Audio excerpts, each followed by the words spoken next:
Hey everybody, Justin here with Ultra Bright Lights, and I want to give you a quick overview of the dip switches on the back of the LCM module. You'll notice that there's going to be 6 switches on the back, and let me show you what each one does and how you use them. So in the back of the module, there's 6 dip switches. They're currently all set to off because they are down. You see that says on, so once you flip them up, that means they are now on. It's best to use a small pick or a small screwdriver. So switch number 1 is currently set to enable the high beam. If you want to disable it, go ahead and flip it to the off position like that. Number 2 is currently set to enable the low beam.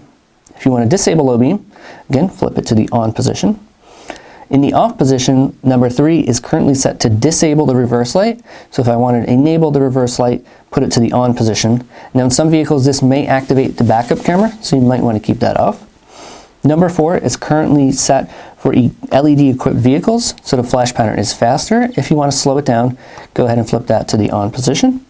And number 5 is currently set to enable strobe mode. If you don't like that, go ahead and flip it to the off position. That'll change your flash pattern ever so slightly. So play around with that one and see which one looks best. And number 5 is currently set to disable the key fob activation. If you want to enable the key fob activation, just flip that to the on position like that.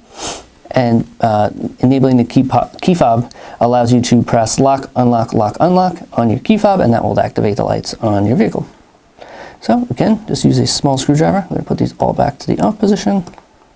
And these are live, so you can do this while they're plugged into the vehicle and just test it out and see which ones you like better. So that's the basics of the dip switch functionality and how to work them.